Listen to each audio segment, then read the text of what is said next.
da Bíblia Sagrada. Evangelho segundo escreveu Mateus, capítulo de número 9.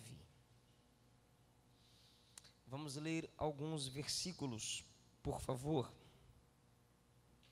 Capítulo 9, versículo 1, está escrito assim: E entrando no barco, passou para o outro lado e chegou à sua cidade. Versículo de número 6. Ora, para que saibais que o Filho do Homem tem poder sobre a terra ou na terra para perdoar pecados, ele disse ao paralítico: levanta-te, toma o teu leito e vai para a tua casa. Versículo 10. E aconteceu que, estando Jesus em casa, sentado à mesa, eis que chegaram muitos publicanos e pecadores e sentaram-se juntamente com Jesus e seus discípulos. Versículo 23. E Jesus, chegando à casa do governante, ou depende da sua versão principal, da sinagoga, e vendo os instrumentistas e as pessoas fazendo barulho, disse-lhes: retirai-vos, pois a menina não está morta, mas dorme. E eles riam-se para o desprezar. 28. E quando Jesus chegou à casa, os homens cegos se aproximaram dele, e Jesus perguntou-lhes: credes vós que eu posso fazer isto? Disseram-lhe: sim, Senhor. Então ele tocou nos seus olhos, dizendo: conforme a vossa fé vos seja feito. Os seus olhos foram abertos e Jesus lhes avisou: vede para que nenhum homem saiba isto. Mas eles, saindo, espalharam a sua fama por toda aquela terra. Amém? Amém. Podeis assentar.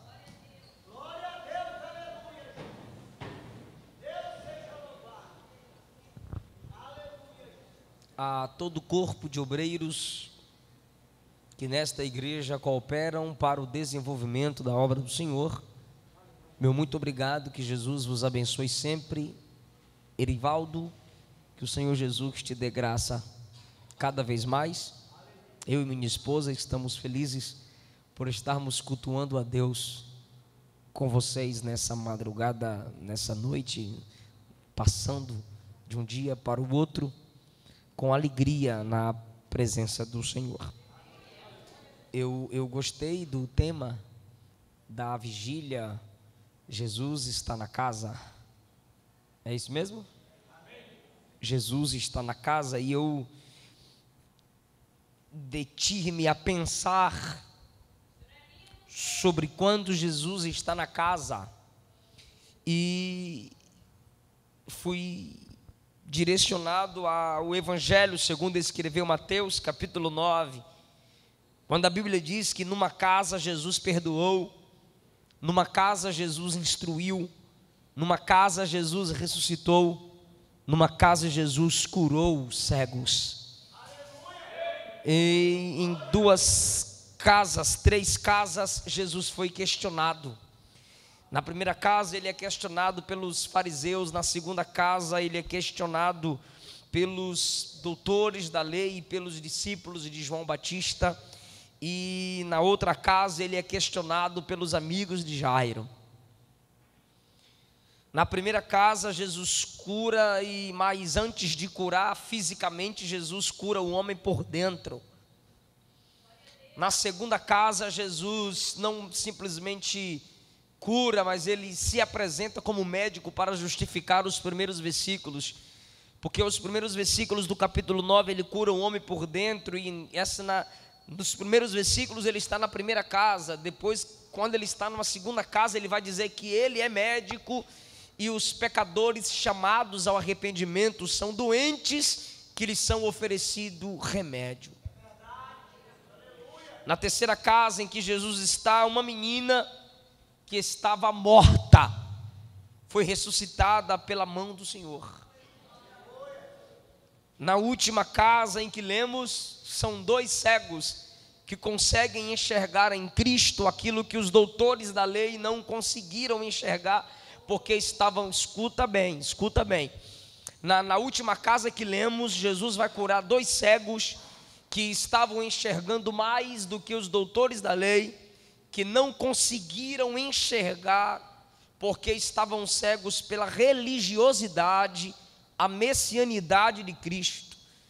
Não conseguiram enxergar em Cristo que Ele era o ungido de Deus, o enviado para salvar o mundo. Então, esse tema, Jesus está na casa, me fez lembrar dessas casas onde Jesus se manifestou, e eu quero que você traga isso para a sua vida. Eu quero que você traga isso para a igreja onde você congrega. Eu quero que você traga isso para a igreja que você é. Eu quero que você personalize, coloque sua pessoa nessa mensagem, que você traga essas verdades para a sua casa, para a sua família, para o seu lar. A Bíblia diz no versículo 1, entrando no barco, passou para o outro lado e chegou à sua cidade. Mateus é um escritor muito detalhista, mas aqui no versículo 1 ele nos faz entender que quando Jesus chegou à sua cidade é porque Jesus chegou em casa. Marcos capítulo 2 repete esse milagre do paralítico de Cafarnaum, e a Bíblia diz em Marcos capítulo 2, estando Jesus em casa, trouxeram-lhe 4 homens, trouxeram-lhe um paralítico. Então o versículo 1, quando diz que Jesus chegou na cidade, está dizendo que Jesus chegou na casa. E estando Jesus na casa, lhe trouxeram um homem paralítico, deitado em um leito, e Jesus, vendo a fé deles quem? Das 4 pessoas que trouxeram esse camarada, conforme Marcos cita no capítulo 2 do livro que leva seu nome. Entenda por favor que esses 4 homens se unem e trazem um homem a Jesus. E a Bíblia diz que Jesus viu a fé deles, porque fé para Jesus é algo que ele consegue ver. Fé é algo para Cristo que toma forma. Ele disse aos cegos na última casa, versículo de número 29, tocou nos seus olhos dizendo: conforme a vossa fé seja feito. Conforme a vossa fé, na forma da vossa fé, do jeito que vocês formaram aí dentro, do jeito que vocês se imaginaram enxergando, assim será feito. A fé dos 2 cegos formaram 2 homens enxergando. Eles em sua fé se viram vendo. Eu estou falando de 2 cegos, mas eu estou falando na ambiência da fé. 2 cegos se viram vendo. É o que Jesus diz: seja conforme a vossa fé.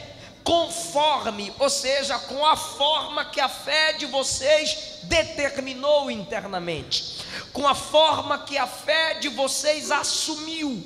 Pela fé de vocês, vocês se imaginaram, vocês se viram internamente enxergando, porque a pior cegueira não é a física, é a interna.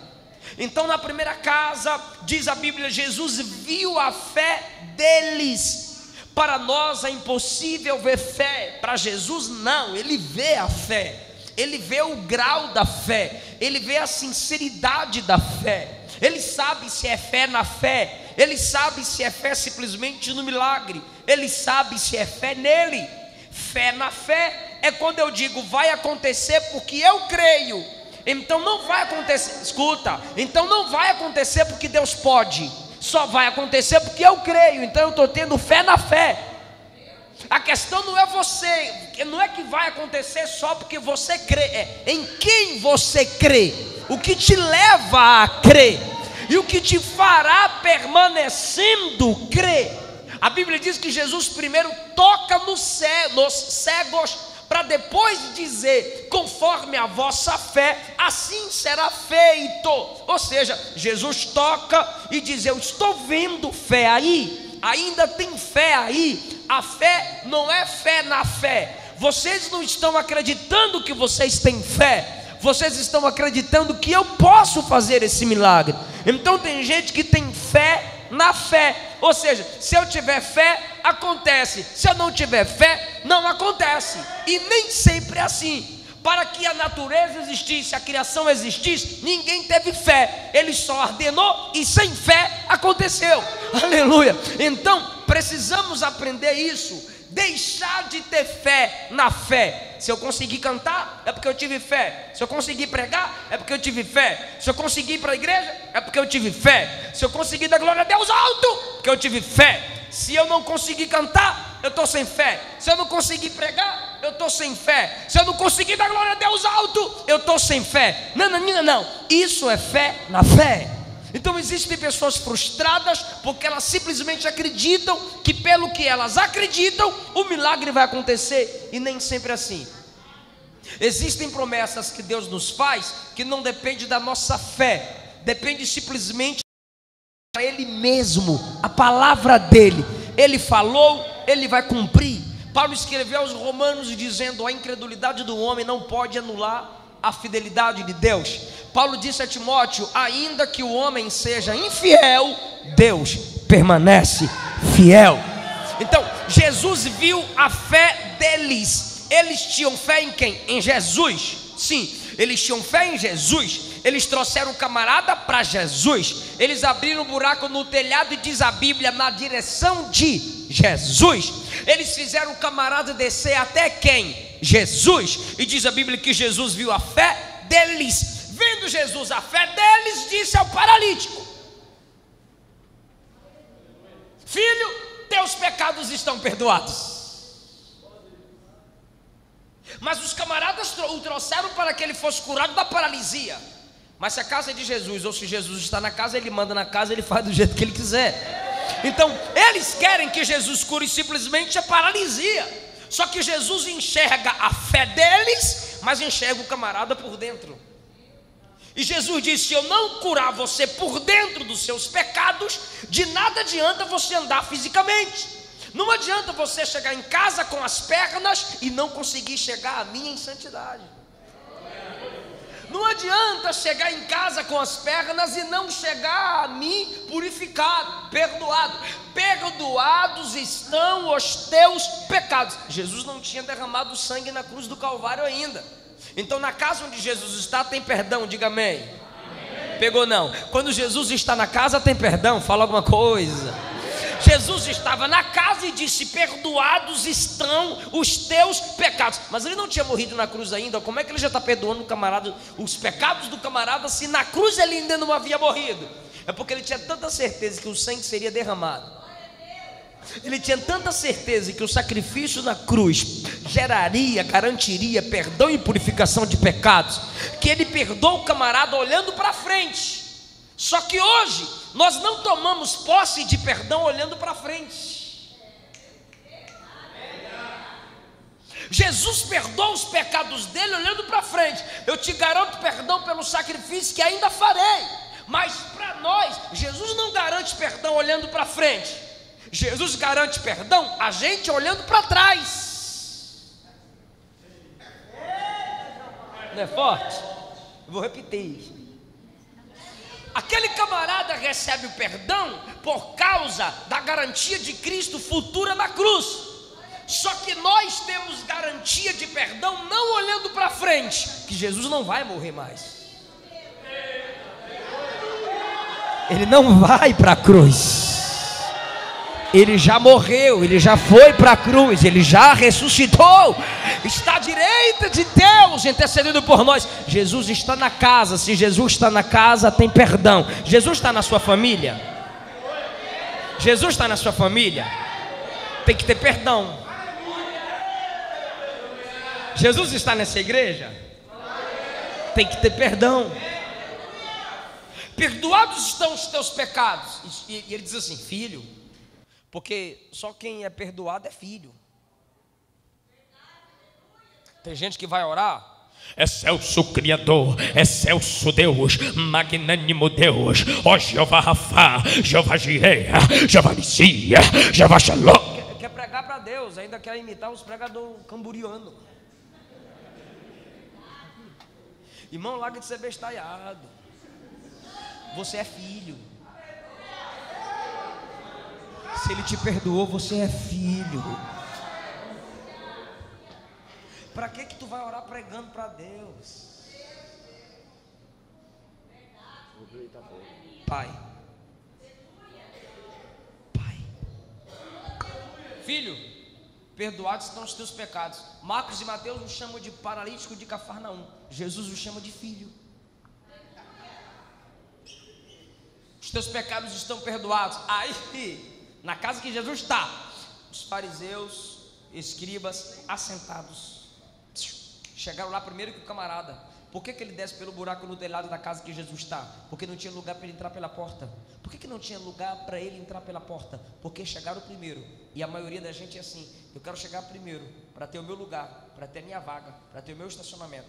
E o carro dos outros que se exploda, e a vaga dos outros que fica em pé, e a cadeira do outro que fica na porta. Eu quero entrar, eu quero chegar primeiro. Então eles chegaram primeiro e encheram a casa. Esse camarada chega por último. Eles chegam primeiro e se sentam. Ele chega por último e desce. Eles chegam primeiro e passam pela porta. Ele chega por último, mas ele desce pelo telhado. Eles chegam primeiro e passam pela porta. Ele chega por último e desce por um buraco. Aqueles que saíram, aqueles que entraram pela porta, continuaram do mesmo jeito. Mas aquele que desceu por um buraco, saiu pela porta, andando, perdoado pela palavra de Cristo. Esses camaradas estão assentados e não movem um dedo, não movem uma corda, não movem um tijolo, uma cana. A maioria das casas, o teto eram de canas entrelaçadas. Não fizeram nada para que o camarada descesse até Jesus. Só que agora, quando Jesus diz assim: você está perdoado, diz a Bíblia que eles pensaram consigo mesmos. Isso é blasfêmia. A Bíblia diz que eles pensaram. Me ajuda, por favor, diga: eles pensaram. A primeira coisa que Jesus viu na casa foi a fé dos que trouxeram o homem. A segunda coisa que Jesus viu foi a interioridade do homem. A terceira coisa que Jesus viu foi os maus pensamentos daqueles homens, escribas e fariseus. Tinham títulos, mas não tinham como ajudar ninguém. Eles pensaram e disseram: esse homem está blasfemando. Aí Jesus disse: por que vocês estão falando aí na mente de vocês que eu estou blasfemando? Olha só o que Jesus vai dizer. Escuta isso: para que vocês saibam que eu tenho poder na terra para perdoar pecado, porque poder para perdoar pecado é garantia de enquanto está na terra. Morreu, segue-se o juízo. É mentira do Papa que tem purgatório, é enquanto está na terra. Para que saibais que o Filho do Homem tem na terra poder para perdoar pecados, disse ao paralítico: levanta, toma a tua cama, vai para casa. Sabe o que a Bíblia diz? O camarada simplesmente levantou, pegou a cama, colocou no ombro e saiu andando. E quem estava lá dentro começou a glorificar a Deus, dizendo: Deus deu grande poder a esse homem. Aquele camarada sai andando e vai para casa, porque para Jesus não é importante apenas você andar aqui. Você tem que mostrar que foi curado na sua casa. Vir para a vigília e afirmar: Deus está na casa. Amém, eu estou na casa que você me cultua, mas eu também quero estar na casa que você dorme, que você levanta, que você come, que você liga, que você atende. Porque levanta-te e vai para a sua casa. Primeiro lugar do testemunho dele foi na casa dele. Primeiro lugar onde ele deveria contar detalhes, contar seu testemunho, foi no meio de sua família. Jesus está na casa, perdão garantido. Jesus está na casa, olhou para o camarada e disse: vai para casa. Como? Curado. Saiu de casa cheio de pecado e doente, voltou para casa perdoado e curado. Tem gente que não pega, não vou pedir para dar glória a Deus não. Se tivesse pegado, tinha dado glória a Deus. Vai para casa curado, vai para casa perdoado. Não sei como você chegou aqui, mas sei como você vai sair: perdoado, curado, restaurado, em nome de Jesus.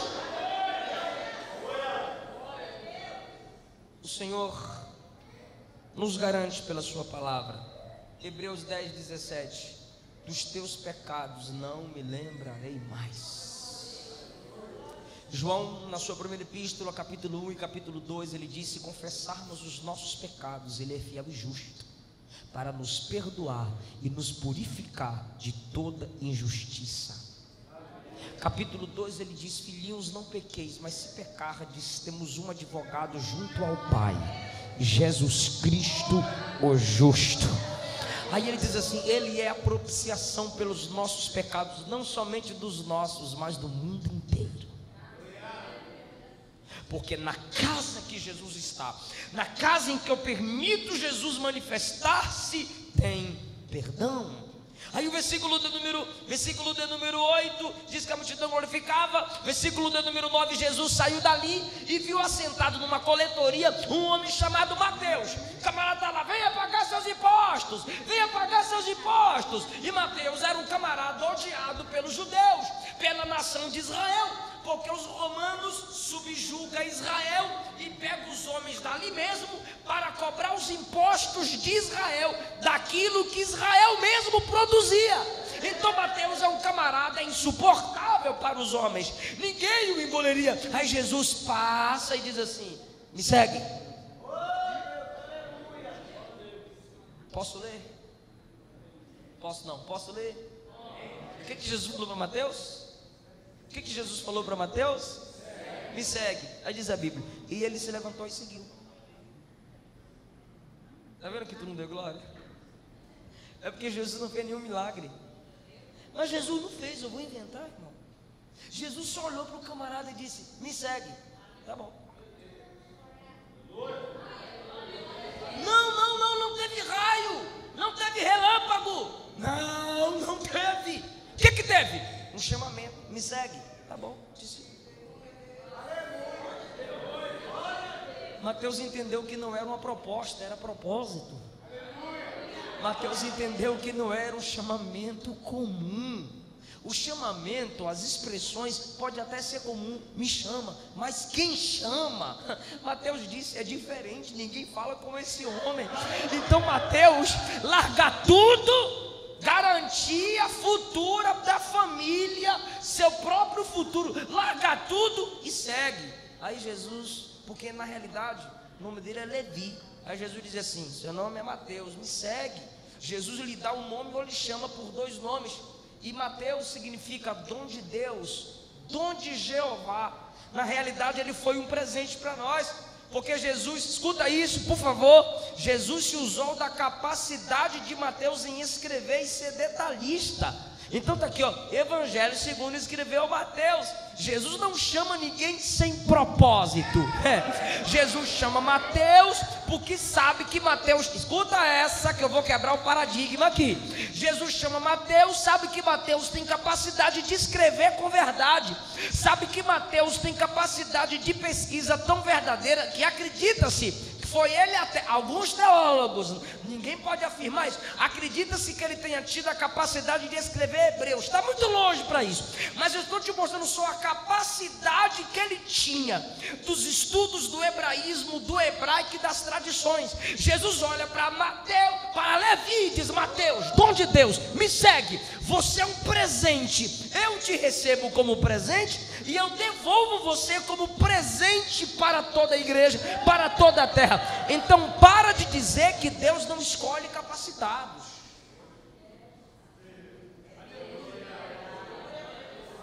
Porque eu já vi gente dizendo: a Bíblia diz que Deus não escolhe capacitado, Deus capacita o escolhido. Que Bíblia é essa? Ele escolhe Mateus por graça, óbvio, mas Mateus tem capacidade e isso será usado para a glória de Deus. Me segue, ok? Olha o versículo do número 10. E aconteceu que, estando Jesus em casa, de novo, outra casa. Versículo 1, ele está numa casa. Versículo 10, outra casa. E aconteceu que, estando Jesus em casa, sentado à mesa. Jesus estava em casa, onde? Sentado à mesa. Na casa de quem? De Mateus. Ele quando não sai, quando ele vai seguir Jesus, ele chama seus amigos. Quem? Publicanos. Quem deveria estar lá? Zaqueu, que ele era chefe dos publicanos. Zaqueu não era publicano. E quem não quer ter, assim, uma moralzinha com o chefe. Quem sabe Zaqueu estava lá? A Bíblia diz que Zaqueu ouvia falar de Jesus. Quem sabe Zaqueu não estava lá? Então tinha muitos publicanos odiados pela cúpula de Israel, pelos doutores da lei. Jesus estando em casa, assentado à mesa, eis que chegaram muitos publicanos e pecadores e sentaram. Olha que coisa linda, olha que coisa linda. Eis que se chegaram muitos publicanos, pecadores, e sentaram-se juntamente com Jesus. Cadê? E sentaram-se juntamente com Jesus. Jesus está lá, assentado à mesa, era desse jeito, tá? Muito diferente da nossa. Aí os camaradas chegam, pecadores, desprezados pela igreja tradicional, pela igreja judaica, pelos fariseus, e se lançam ao chão e se sentam perto de Jesus. Jesus pregando e eles escutando, Jesus participando da festa e eles se alegrando. De repente, irmão, toda igreja tem. Versículo 11: os fariseus vendo isso, os doutores da lei vendo isso, os escribas que escreviam as leis de Moisés, e até davam uma acrescentadinha. Aí esses homens ouvindo isso, chegaram para os discípulos e disseram assim: o mestre de vocês come com publicano e pecadores. Eles não têm coragem de falar com Jesus, eles falam com os discípulos. Aí Jesus, a Bíblia diz que Jesus ouviu e disse-lhes: os sãos não precisam de médico, mas sim os que estão enfermos. Eles olham para os camaradas e os chamam de pecadores. Pecadores que eles não podem perdoar, por isso eles acusam e se separam. Mas Jesus olha para esses pecadores e diz: são enfermos e eu sou o médico.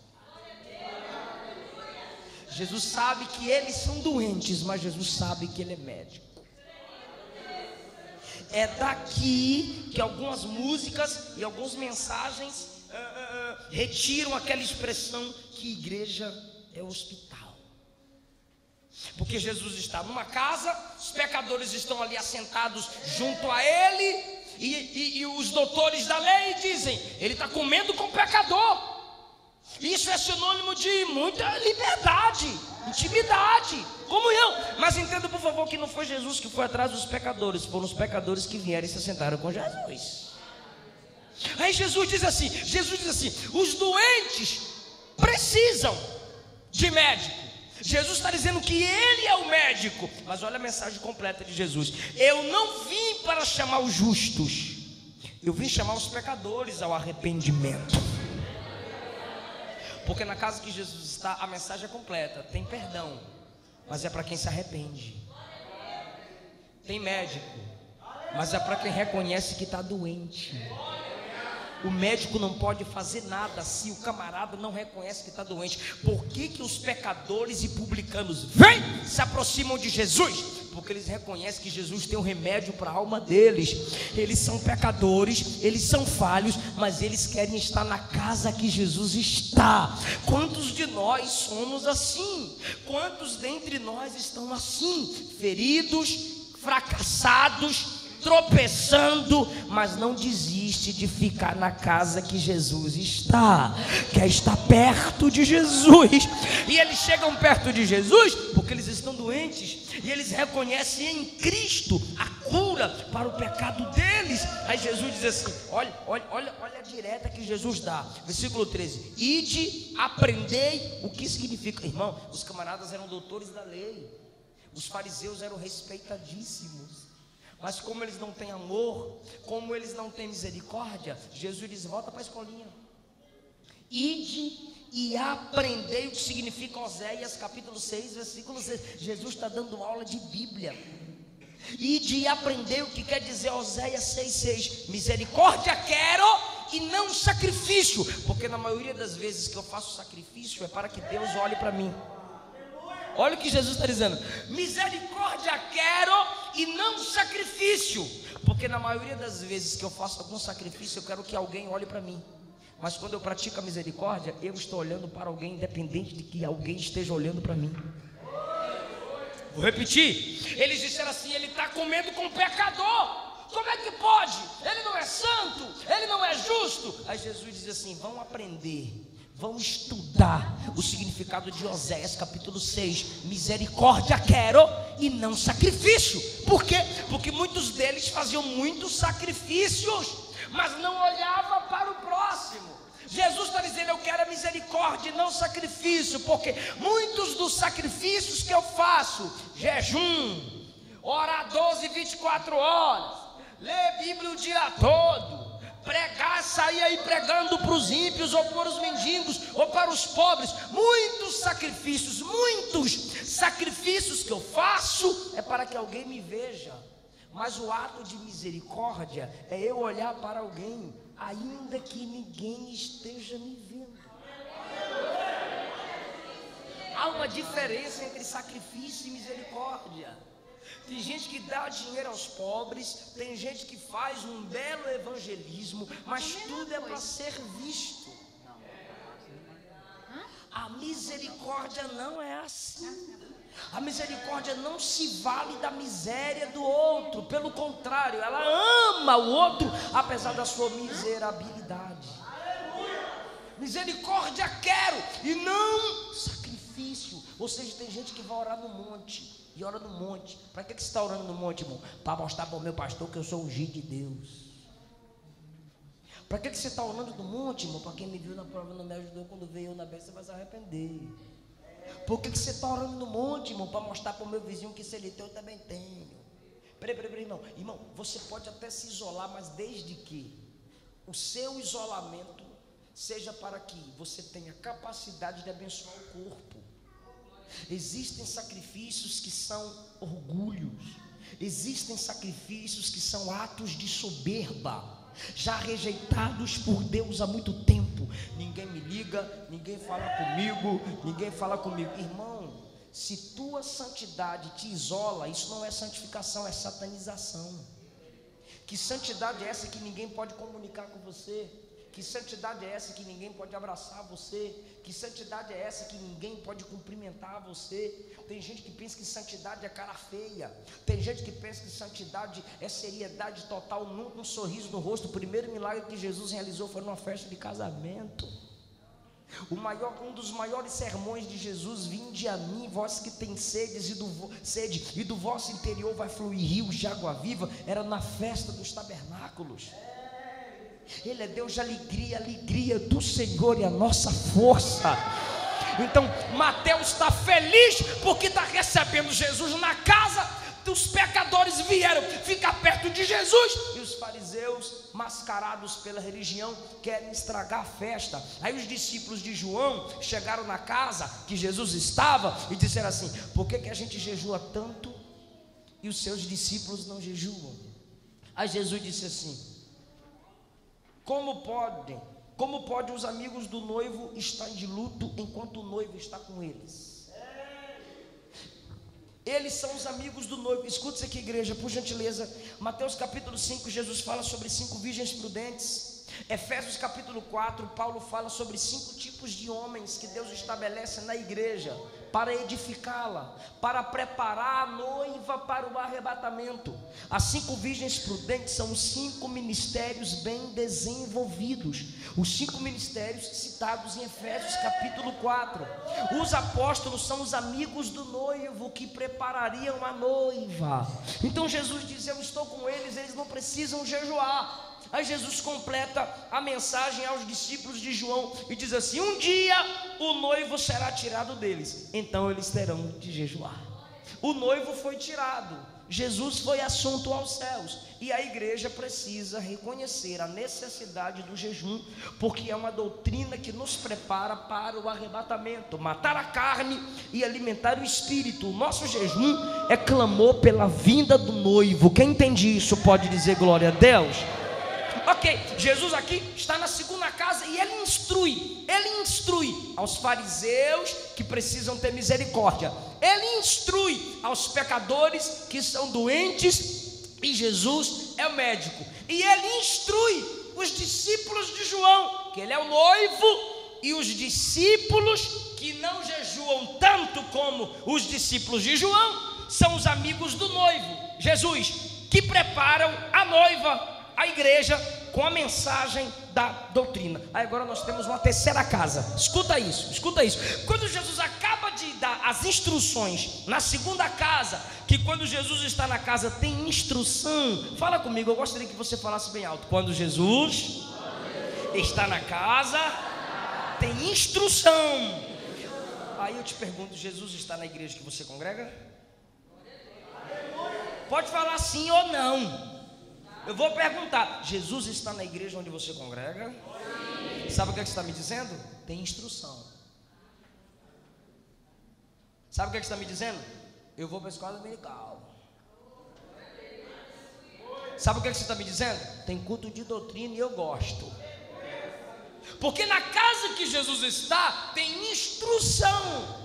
Ide e aprendei o que significa sacrifício e misericórdia, a diferença entre ambos. Jesus ordenou, onde ele estava? Na casa, e ele deu uma instrução: ide e aprender o que significa. Vai abrir o livro do profeta, vai procurar um dicionário, vai fazer um curso pelo menos básico de teologia, vai ler um comentário bíblico, porque onde Jesus está tem instrução.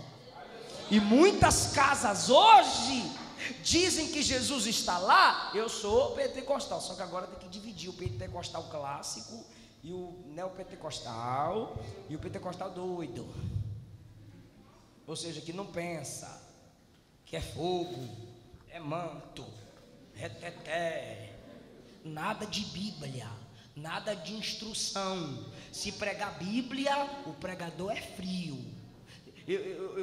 Meu irmão fez um canal para mim, aí ficava chegando as mensagens dos comentários lá, aí um dos xingamentos, que eu não estou nem aí, eu bato é mesmo, está na Bíblia, eu vou falar mesmo. Aí alguém comentou assim: esse cara não tem unção porque ele não falou em línguas.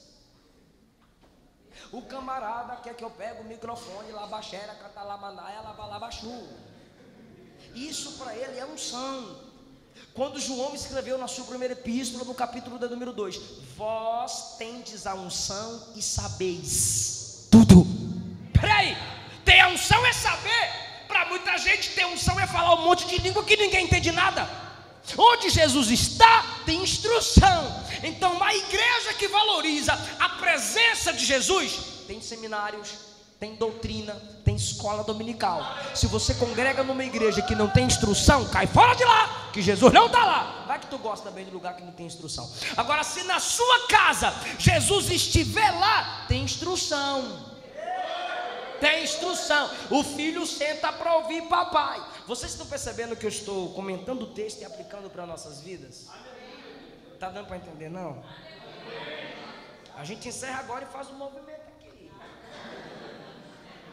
Então, querido, se Jesus está na sua casa, tem que ter instrução, à luz da Bíblia. A esposa instruindo o marido, marido instruindo a esposa, a filha calando a boca e ouvindo o pai instruir, o filho calando a boca e deixando o pai instruir, a família reunida estudando a palavra. Essa família tem Jesus dentro dela.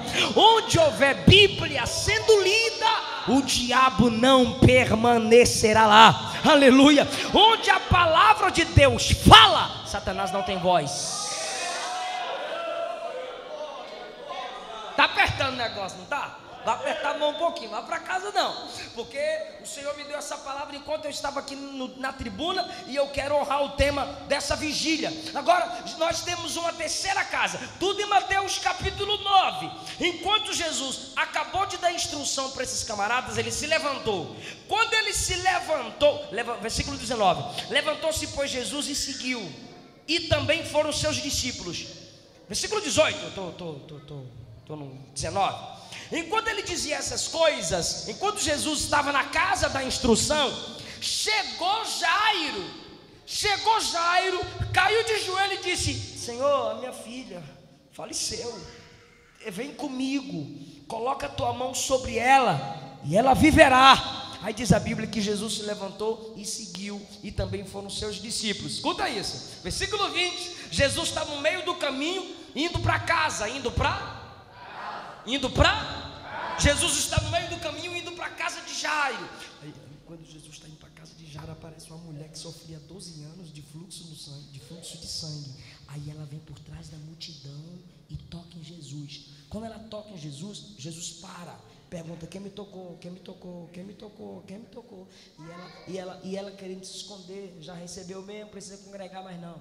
E ela querendo sair fora: quem me tocou? Quem me tocou? Já recebi mesmo, precisa ir para a campanha mais não. E Jesus está lá: quem me tocou? Quem me tocou?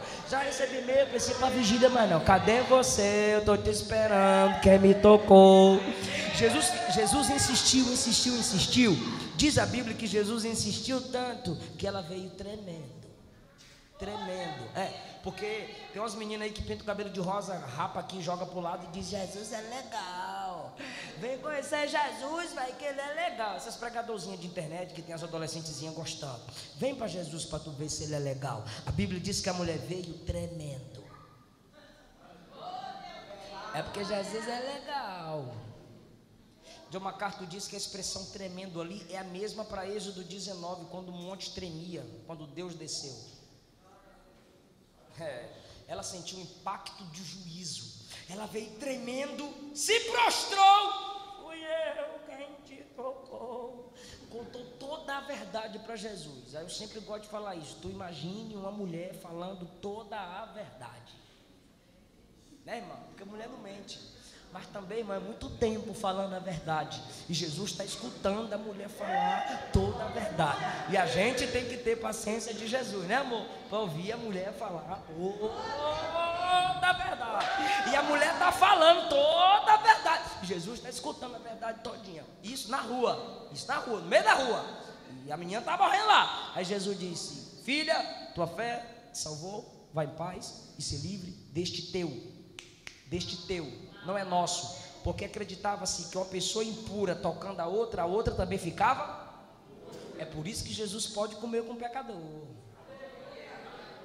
É por isso que Jesus podia andar com o pecador, porque Jesus é Jesus e tu é tu. Aí tem gente que isola esse texto aqui e quer ficar andando aí com todo tipo de gente que não presta. A questão é que Jesus tinha capacidade de transformar o pecador. Agora tu se conhece, tu vigia.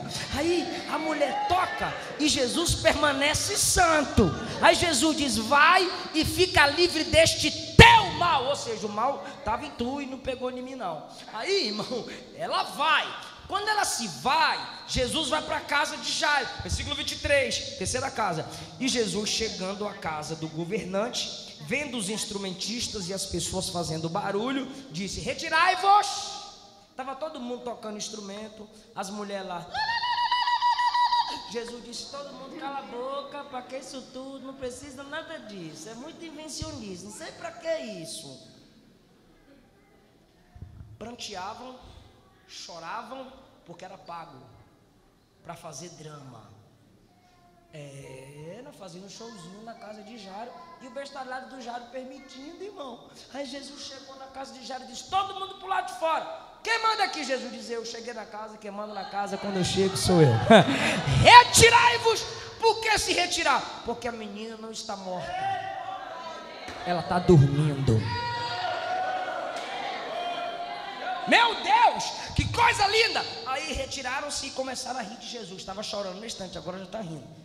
É Jesus revelando o tipo de gente falsa que estava dentro da casa de Jairo.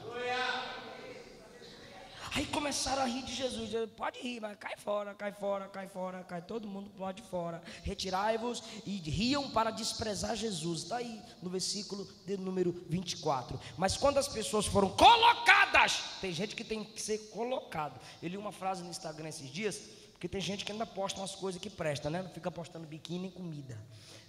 O camarada postou assim: tem pessoas que merecem nossa oração e não nossa total atenção. Isso é verdade, irmão, pensa mais nisso. Aí tem gente que tem que ser colocado para fora. E ali eles foram colocados para fora. E Jesus está dentro da casa. Aí a Bíblia diz que Jesus se aproximou da menina. Eu vou ler, tá? Eu vou ler. Se tu não der glória, porque na sua casa não tem instrução. Eu só vou ler o que está escrito. Jesus tomou a menina pela mão e a menina levantou. A igreja instruída sabe que Cristo tem poder sem enfeites. Não, eu costumo dizer isso quando eu prego sobre os milagres de Jesus. É que se fosse um macumbeiro aqui, irmão, ia matar bode, ia matar galinha preta, ia tocar tambor, ia fazer aquela bagunça toda. Um curandeiro ia meter planta na cara da menina, a menina ia ficar toda vermelha, toda machucada, aquela maior bagunça. Porque a mentira tem que ser enfeitada para gerar impacto, mas a verdade é simples. Menina, levanta. Menina, levanta. E simplesmente a menina levantou. A menina levantou, aí começou a andar na casa meio assim, Jesus de dar comida para ela. Ela acabou de ser ressuscitada. Aí Jesus mandou dar comida para a menina e deram comida para a menina. Onde Jesus estava? Na casa, fazendo o quê? Ressuscitando quem? A filha de Jairo. Quantos anos ela tinha? 12. Interessante isso aqui. Que Jesus entrou numa casa porque um pai intercedeu pela sua filha. Um pai ficou de joelho pela sua filha. Jesus entrou numa casa onde ele teve que tirar certas pessoas que não eram pessoas certas. Tem casa de crente que quem manda lá é a Rede Globo de televisão. Tem casa de crente que a menina não vem para o culto sem assistir malhação. E o pai tem que esperar a menina acabar de assistir malhação para depois vir para o culto. O diabo está mandando na casa de muitos crentes. Há um trono do diabo estabelecido nas famílias de muitas pessoas. E Jesus teve que tirar aquelas pessoas para o lado de fora. E Deus me manda dizer a alguém: se eu estou na tua casa, eu vou tirar da sua vida, da sua família, da sua casa, certas pessoas que não são pessoas certas. Jesus disse: sai todos, só vai entrar eu, o pai, a mãe e mais 3: Pedro, Tiago e João. Para quem lê Bíblia isso aqui, irmão? Pedro, ainda que fracasse, não desiste de Jesus. Tiago, morre, mas não nega o nome do Senhor. E João, aquele que tem intimidade com Cristo. É esses 3 tipos de gente que tem que fazer parte da nossa vida, da nossa família. Quando Jesus está na casa, ele seleciona o tipo de gente que vai fazer parte da casa. Aí a gente encerra na última casa, quando os cegos vão clamando, como eu já disse a vocês na introdução, no versículo 28, eles foram clamando no 27, que quando Jesus saiu dali, 2 homens cegos clamando no meio da rua: Senhor, Senhor, filho de Davi, tem misericórdia de nós. Quando ele chegou a casa, os homens cegos se aproximaram. Eu vou encerrar agora, por favor, não vire as costas para mim. Eles vieram clamando. Jesus saiu da casa de Jairo. Eles foram clamando: Senhor, tem misericórdia de nós, filho de Davi. Filho de Davi, tem misericórdia de nós. Chamar Jesus de filho de Davi era dizer: tu és o Messias, tu és o Salvador, tu és o Senhor, tu és o enviado de Deus. E Jesus está andando, eles clamando na rua, cego, clamando. Tinha uma multidão, e eles vão seguindo o barulho da multidão. Quando Jesus entra na casa, Jesus entra na... Me ajuda, Jesus estava na... Quem sabe eles disseram: ele está na casa. Ele está na casa, aleluia. Aí, quando ele chegou em casa, versículo 28, os homens cegos se aproximaram. Entenda, por favor, eles clamam na rua, mas recebem na casa. Eles clamam na rua, mas recebem na casa. Muitos aqui vieram orando de casa. Eu vi o Gilmar orando no carro, profetizando. Muitos de nós, a gente vem assim para o culto: fala comigo, Senhor. Eu vinha de casa para cá dizendo: me usa para aquele povo, Jesus. Quem sabe alguém vai dizendo: Senhor, usa aquele pregadorzinho para mim, pelo menos uma mensagenzinha, Senhor. Fala comigo, Jesus. Você tem que vir para casa orando, irmão. Quer dizer, você tem que vir para essa casa orando, irmão. E eles vieram clamando na rua: Senhor, tem misericórdia de nós. Quando eles entraram na casa, Jesus disse: vocês creem que eu posso fazer isso? Aí eles com os olhos cegos lá: Senhor, sim, Senhor, a gente crê. Aí Jesus tocou nos olhos e disse: seja feito conforme a vossa fé. Aí quando eles abrem, cegos, quando eles abrem os olhos, quem é a primeira pessoa que eles enxergam? Jesus. Porque quando Jesus está na casa, toda a glória é dele, é ele que tem que ser visto, é ele que tem que ser adorado, aleluia, é ele que tem que ser contemplado. Agora eu encerro. É que na rua Aqui na casa Jesus toca. Quem está me ouvindo diz amém. Na casa de Jairo ele toca na menina e a menina ressuscita. Na última casa ele toca nos olhos dos cegos e os cegos enxergam. Na casa ele toca. Por favor, olha para mim, quem me ouve diz amém bem forte. Na casa Jesus toca. Quem já sentiu o toque de Jesus aqui essa noite? Na casa Jesus toca, mas na rua ele é tocado. Na rua a mulher o tocou. Jairo tocou seus pés em oração. Escuta, tem gente que ainda não pegou. Minha esposa já pegou. Ainda bem. Ela que não pega não. A irmã também pegou. Irmão, na igreja Jesus te toca, mas na rua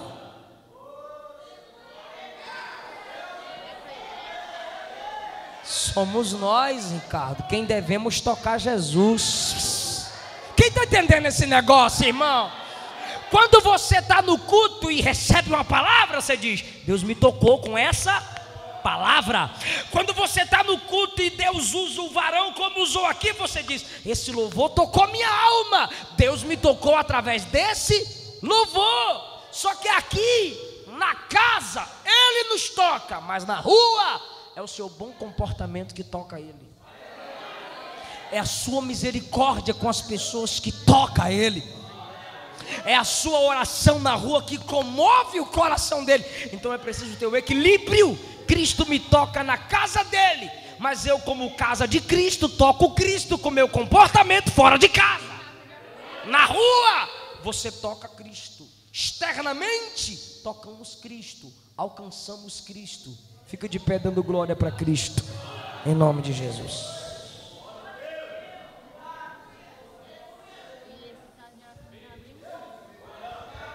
Oh Espírito Santo, eu tenho certeza que essa é a tua casa. Essa casa é esse povo reunido que te adora.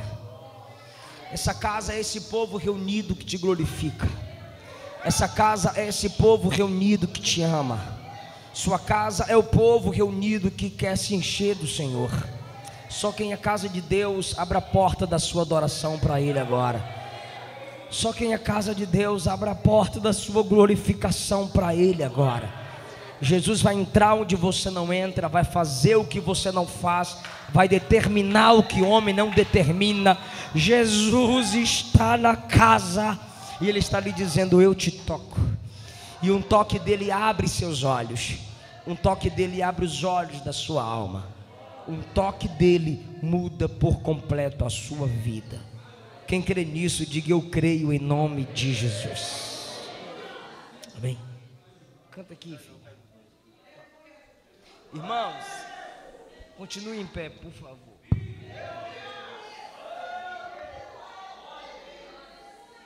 Eu ouvi uma ilustração e eu quero contar para vocês aqui. Uma ilustração baseada no texto que lemos de Marcos 2 e Mateus 9. Para aquele camarada ser abençoado, teve que fazer um buraco no telhado. Mas depois aquele telhado teve que ser refeito. Então houve uma despesa para que muitos fossem abençoados. E foi-me dada a incumbência de dar uma palavra ao coração de vocês sobre o ato de ofertar. Vocês não estão vendo aqui literalmente nenhum buraco, mas foi-me passado conforme a necessidade dos santos, que essa igreja tem um compromisso a arcar. Essa igreja tem um compromisso de 70 mil a cumprir. E quem sabe não, eu acredito, como disse Paulo a Filemon, eu acredito que Deus nos trouxe aqui essa noite para sermos uma parcela de bênção, uma bênção total para esta casa, a casa que Jesus está, a casa onde temos garantia de perdão, a casa onde temos garantia de instrução, a casa onde Jesus ressuscita famílias. Foi-me dada a incumbência de liberar essa palavra. Eu quero te dizer: eu creio no poder da semente, porque ela se multiplica. Eu creio na sua misericórdia. Eu creio na sua solidariedade, na nossa solidariedade. Em nome de Jesus. O Rafael vai... Cadê o Rafa? Rafa, pega uma coleção minha Entrega o Erivaldo, depois ele vende ou faz o sorteio aí para ajudar nesse projeto da igreja. Eu queria que você pegasse a sua semente, o que você pode, o que você quer, conforme proposto no seu coração. Em nome de Jesus, você que acredita que a obra não pode parar, que a sua semente pode cooperar para que o reino de Deus se desenvolva, pegue sua oferta em nome de Jesus. Pegue o dinheiro, sua semente e plante nesse terreno que é o reino de Deus, que é a casa de Deus, é um terreno fértil. Senhor, eu creio na palavra, eu creio na sua palavra que diz que quem te honra com as primícias terá os celeiros cheios. Paulo disse que nossas ofertas redundam em bênçãos e glória. Paulo disse que o Senhor suprirá todas as necessidades em glória daqueles que cooperam para o desenvolvimento do seu reino. Em nome de Jesus, Pai, abre a nossa mente, abre a nossa consciência, abre os nossos olhos espirituais para ofertarmos na sua casa. Pode passar, minha irmã, com a salva. Eu abençoo o teu povo, Jesus, debaixo dessa palavra, que essa promessa se cumpra. A palavra do Senhor liberada em Deuteronômio, a palavra do Senhor liberada em Filipenses, em Provérbios. Pode cantar. Abençoa teu povo. Eu preciso de um milagre. Surpreende teu povo, Jesus, com o seu milagre, com a sua bênção, com a porta aberta, pela autoridade que há no nome de Jesus. Sempre que eu não vejo a luz do dia, estou tentando sepultar minha alegria. Cada igreja, vai. Em nome de Jesus. Tentando ver meus sonhos cancelados. Eu te abençoo em nome de Jesus. Lázaro ouviu a sua voz quando aquela pedra removeu. Depois de 4 dias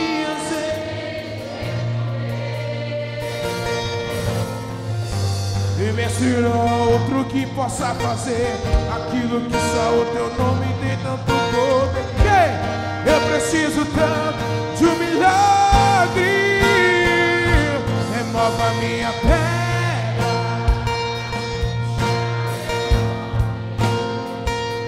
e mude a minha história. Ressuscita-nos do sonho, transforma a minha. Faz um milagre, me toca nessa hora, me chama para fora, ressuscita-me. Para encerrar, tu és a própria vida, o quê? Tu és o Filho de Deus e me ergues para vencer, Senhor.